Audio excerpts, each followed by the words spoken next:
In this class, let's discuss about bread and the fermentation mechanism involved in the bread making. Okay, bread is a fermented food, we all know, and bread is generally taken as everyday diet in many countries. Even in India, bread is consumed to a very large extent. So in this video, we shall try to understand about the mechanism and the role of microbes involved in the making of bread. So usually bread is also leavened by using certain chemicals. However, I am not going to talk about leavening or making of bread using the chemicals, because in this class we will concentrate only about the microorganisms and their role in bread making. As we are concentrating on fermented foods and we are taking bread as an example to explain about the fermented foods and their making process.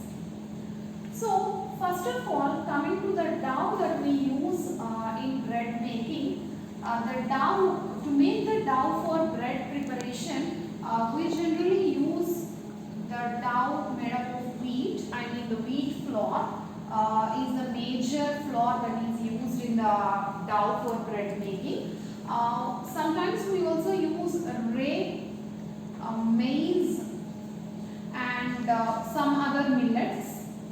Certain other millets were also occasionally used for making the bread. However, wheat, I can say this is the majorly used flour to make the dough for bread preparation.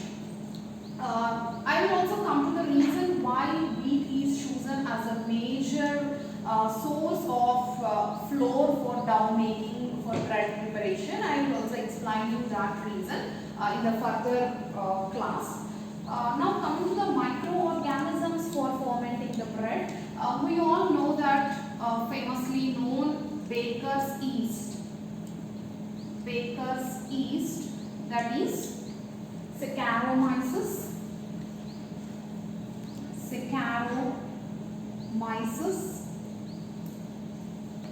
cerevisiae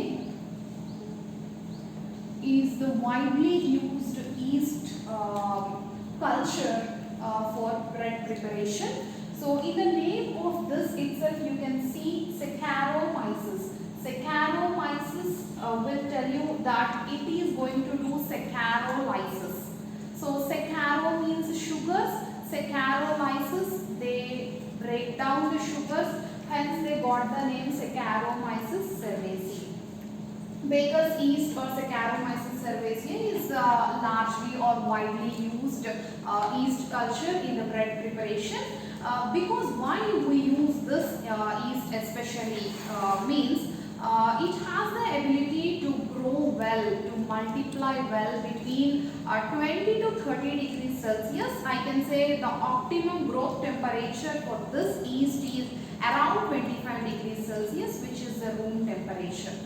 Because during bread making, we allow the bread to leaven or to get fermented at about 25 degrees Celsius, which is the room temperature, and exactly this room temperature is the optimum temperature for the growth of Saccharomyces cerevisiae, so that you need not maintain like very cold conditions or very hot conditions, you need not maintain. You can just leave for fermentation at room temperature itself. So the second important point about Saccharomyces cerevisiae is it has the capacity to tolerate osmotic stress.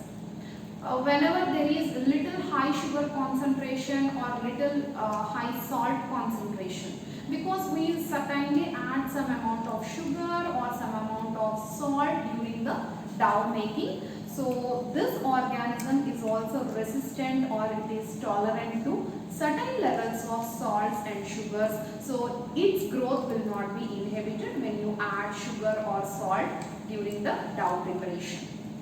This organism also has good capacity of carbon dioxide production.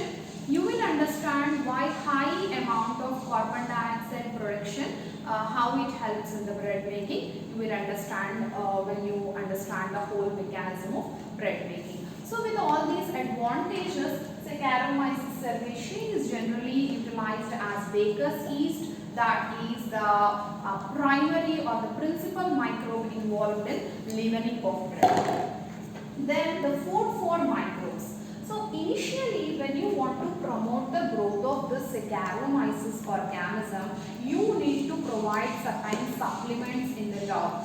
Then the growth of Saccharomyces will be, it will start or it will get enhanced. So what are these chemicals? So usually ammonium sulfate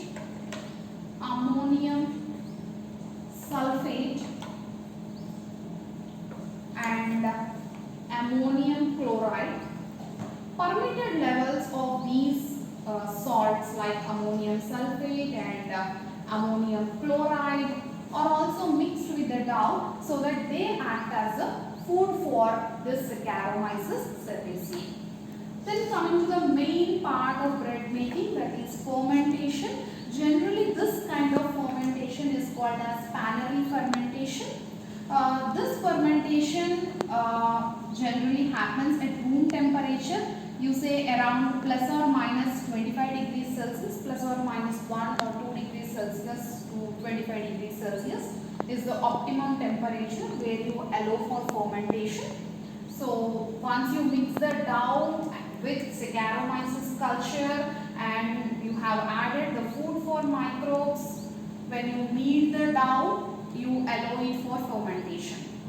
So that is at 25 degrees Celsius and it takes around 4.5 hours of time. Now let's understand what exactly happens in this 4.5 hours of time. To understand the mechanism of fermentation, to understand what exactly happens during this resting time of the dough, what exactly happens during the fermentation period is, you need to understand little more about the physical composition of your dough. The wheat dough especially, it majorly contains two types of biomolecules. The dough majorly contains carbohydrates and proteins. Okay. Any flour, when you take wheat flour especially, it contains 80 to 85% of the carbohydrates, or say maybe 75 to 85% is the carbohydrate content, whereas around 8 to 15% will be the protein content. Among the major portion of carbohydrates, the majority portion is starch. We already know that starch is made up of two important components, that is amylose plus amylopectin. I suggest you all students to once look at the structure of starch and how amylose and amylopectin are they compose the starch. You all can have a view at the structure of starch so that you will understand. Majorly carbohydrates include starch, some small amounts of sugars, glucose, and also some small portions of simple sugars like glucose, maltose, etc. will also be there.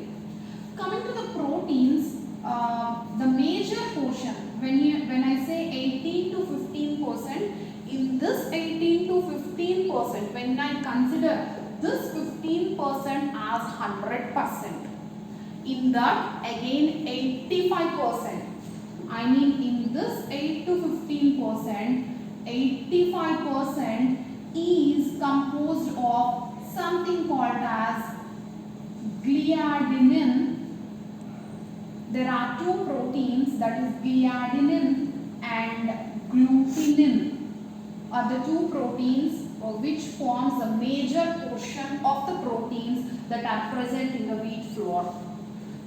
This gliadinin and gluten, when they are hydrated, means when you mix the flour with water, using water, you are certainly hydrating. Yes, when these two proteins are are hydrated, and when they are mixed well,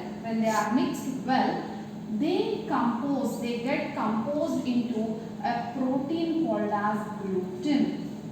And this gluten has a very important role in the leavening of bread. We shall see how that goes. Yeah. Yeah, we spoke about gluten and we spoke about starch. Now, what exactly happens during the process of fermentation? We have starch. This starch is broken down to units of glucose, yeah, by the enzyme amylase. And now this glucose will be broken down to ethanol. One molecule of glucose or 1 mole of glucose will provide 2 moles of ethanol plus 2 moles of CO2.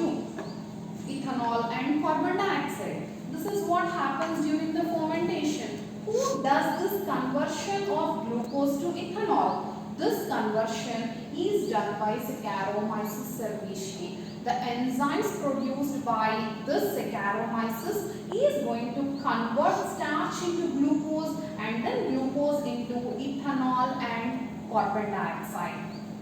Now let's talk something about gluten. The special magical property of the gluten is that this protein is not just a simple protein. It has a special property of being very elastic in nature.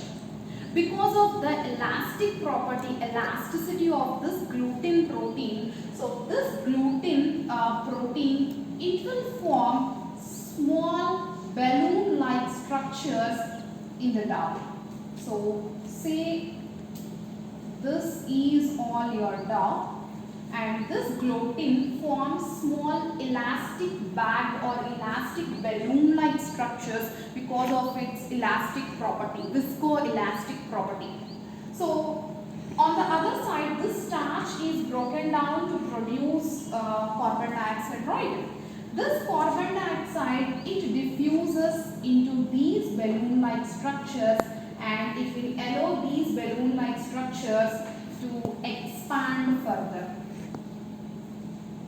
Because of entry of CO2 into the small bag-like structures, balloon-like structures formed by the gluten, elastic nature of the gluten. Now the carbon dioxide on the other side, it is produced because of the breaking down of glucose into ethanol and CO2. So this CO2 diffuses into these small balloon-like structures and allows the balloons to expand further.